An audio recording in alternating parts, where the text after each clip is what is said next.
Today's Ace Monday Mastery is all about change. I'm telling you right now, we're going deep into your psyche.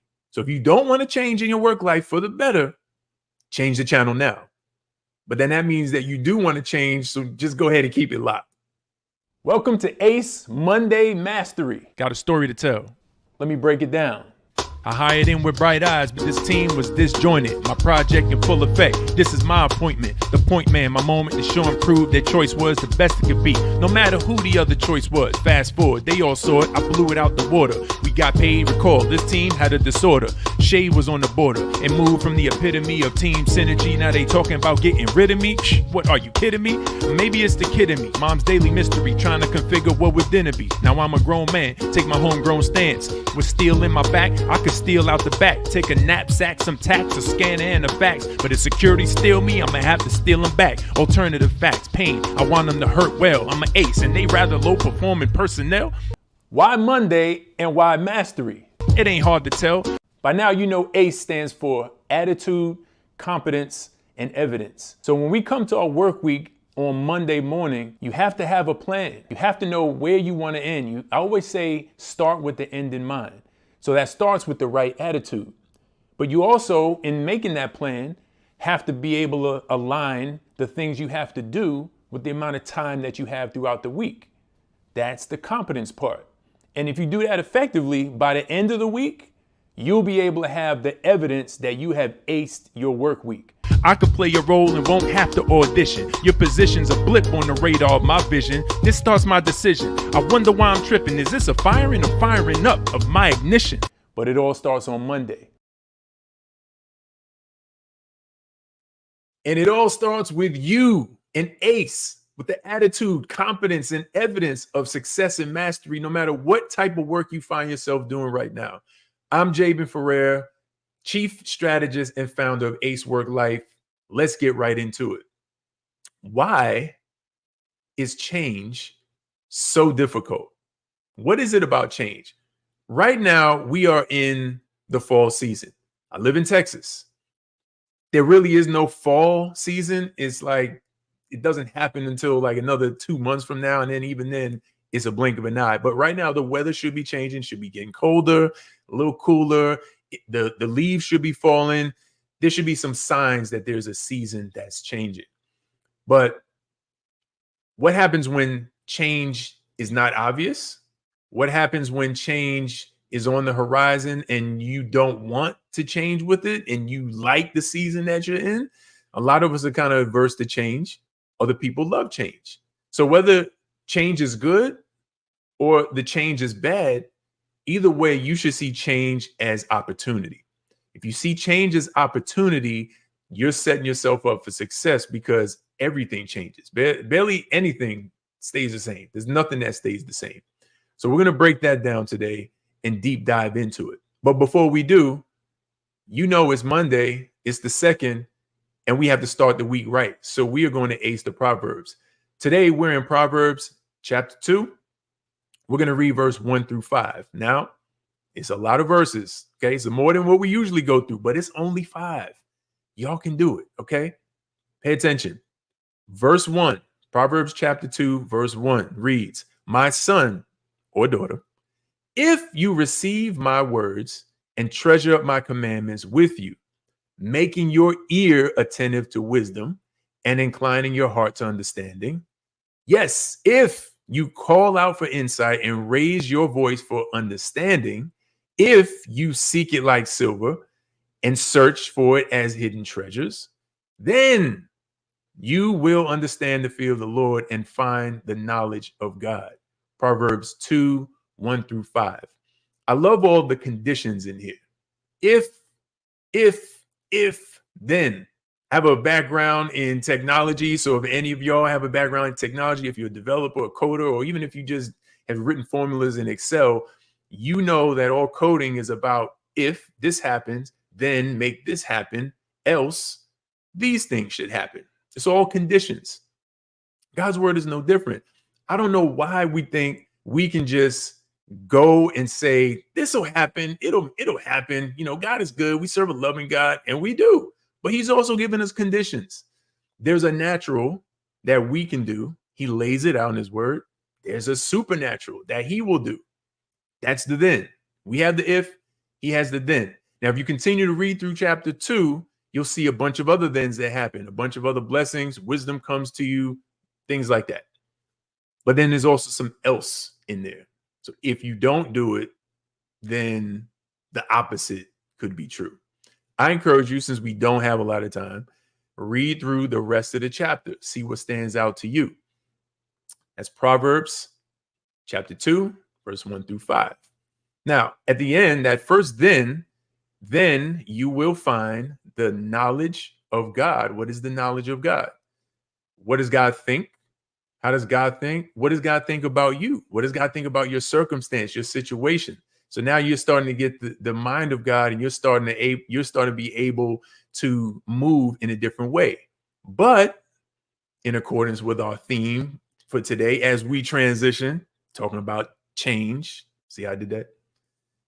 We need to consider that you may need to change some things that you're doing or not doing in order to find that knowledge of God. So there's some habits that you may need to change related to the knowledge of God, but even beyond that, in your everyday life, in your work life, in your personal life.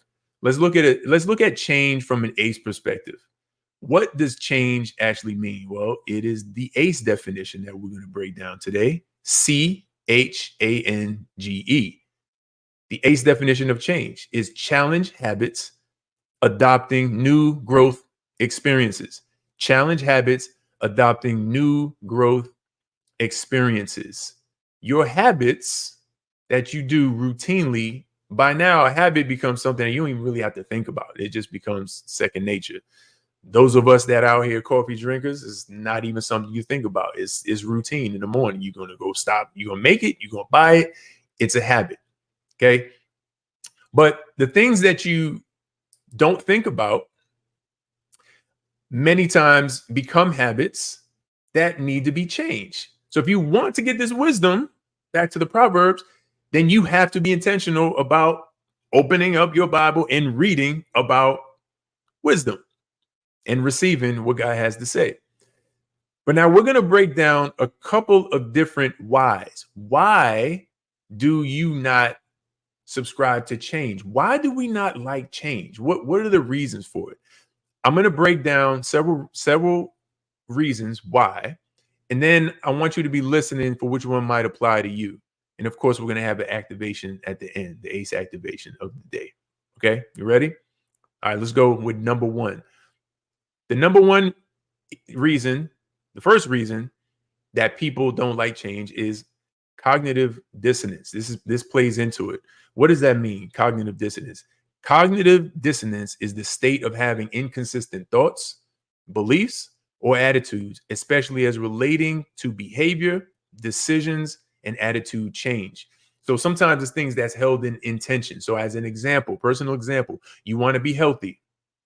I'm going to step on some toes. Don't elbow the person next to you. If you're riding in a car with a spouse or on the treadmill, that could be dangerous. Just receive this. I told you, this is going to be good medicine. Okay. You want to be healthy, but you don't exercise regularly, or you don't eat the right foods regularly. Now, you want to be healthy. These are the things that you need to be healthy. But then there's another switch that says, I'm good. I'm going to do this. So those two things kind of contradict each other.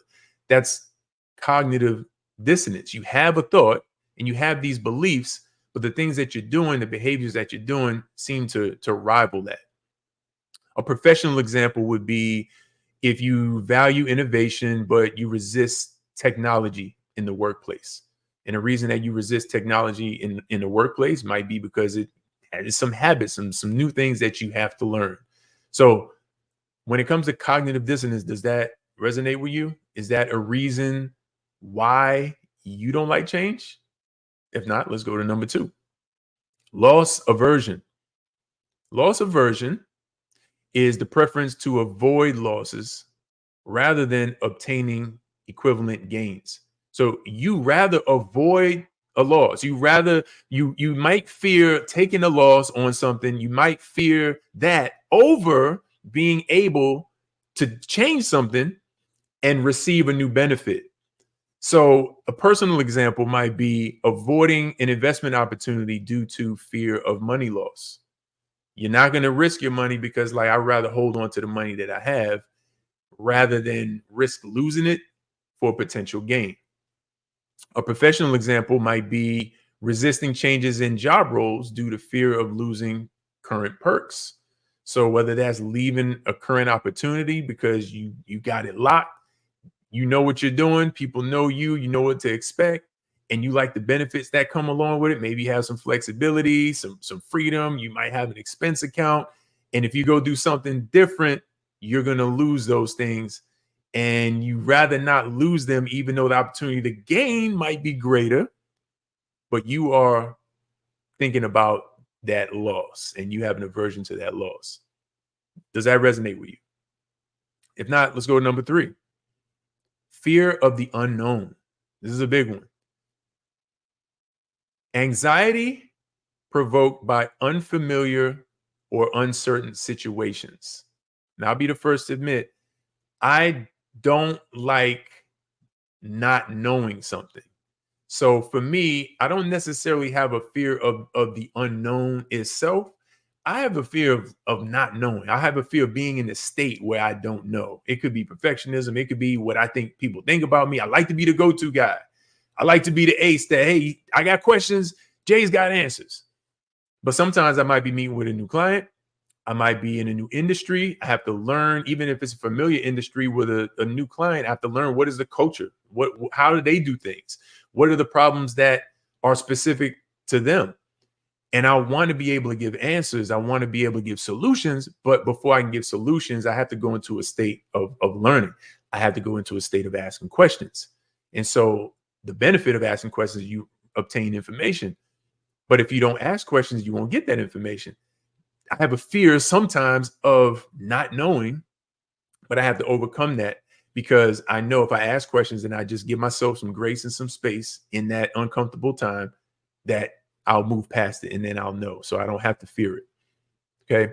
A personal example could be avoiding social events due to uncertainty about the experience. So you could be an introvert and not want to go to a certain event because there's going to be a lot of people there. And I don't know these people. I don't know how they get down. I'm just going to keep to myself. Or the contrary could be true. You could be an extrovert and you love being around people, but now you're on a trip where you're just, you're by yourself. You got to spend a lot of time just in a hotel room by yourself or somewhere. And it's like, you don't want to be alone. So both can be true. It's not an introvert extrovert thing, but we can both fear the unknown. So think about that. Is there a fear of the unknown that you have? What's on the other side of this opportunity that I'm afraid of because I don't know what I don't know about it? Then there's a confirmation bias. So a confirmation bias is the tendency to favor information confirming existing beliefs or theories. So you already have a bias in your mind about an opportunity, about a situation. You already have it. And because you have it and it's so strong, you are looking for reasons to confirm what you already believe that is already true, that you already know. And you'll find it. So here's a personal example. This is a tough one. Okay, parents, if you have kids, multiple kids, I bet that they're all different. I bet that every one of your kids has different personalities. It might be some similarities, but one of your kids may be, let's say, a little bit more disorganized, a little bit more messy. They don't clean their room. Maybe they don't follow through with certain things the way that you would want them to. So now what happens is with this confirmation bias, the more opportunities that this kid has to do something different and they don't do it, the more you're feeling like, yep, they confirming. I knew it. I knew they weren't going to clean their room. I told them to do this. They didn't do that.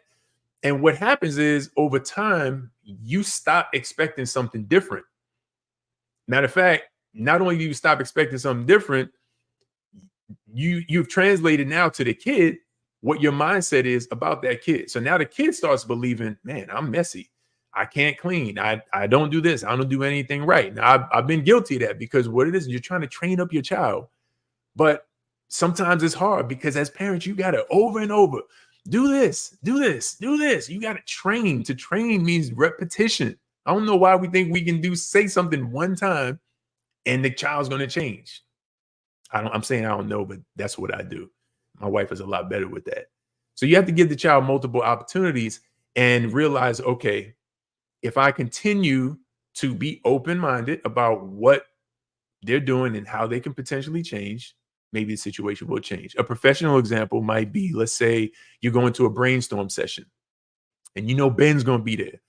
Everybody knows Ben. Ben's going to come with the risk. He's going to come with the fear, the issues. He's going to come with the reasons why we can't do certain things. We don't even want Ben in here, but Ben is with compliance, or Ben is with the engineering team. I'm trying to mix it in here so I'm not being biased to compliance and legal folks, okay? This is not about you. This is really about personality and job function. Some people are just guardians and they know we have to protect this house. And so they're going to put out all the risk and all the things that they know needs to be addressed and needs to be talked about. But the moment, if you have this confirmation bias, the moment Ben comes out and says, well, we tried that 2 years ago, you're like, oh, here we go. I knew he was going to shoot the idea down. But just listen. Maybe it is something risky there, something that you need to consider, and you need to change your point of view. And then finally, there's something called sunken cost fallacy. Now, there's a certain personality type, I think, that's more prone to this. It's not mine. My personality type is I can put a cost, and I'm going to break down the definition here in a second, but I can put some time, some money, some resources to something, and then change when I see it not working. But there's another personality type that fits this definition. It's the continuation of an endeavor based on previously invested resources, even when not in the best interest, or even when something is not working. So it's like, because I put so much time, so much effort, so much resources, so much brain power and thought and expectation that this is going to happen, it just has to work. It just has to work. That's a situation where you don't know when to hold them and when to fold them, when to walk away. So a personal example of this might be if you are in a relationship, personal relationship, and it's a dysfunctional relationship, whether it's an intimate relationship or a friendship, it's just dysfunctional, it's disharmony. And you've tried to work it out. You've tried a lot of different things, counseling, conversation, put things on the table, and it's just not working. Both parties are trying. At some point, there may have to be a reconciliation of, you know what, we need to cut our losses, go in different directions.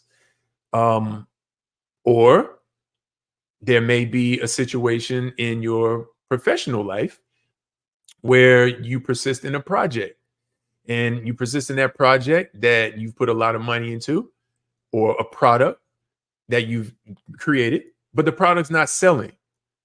Or it could be a marketing channel that is not generating the leads, or not generating good leads, or qualified leads.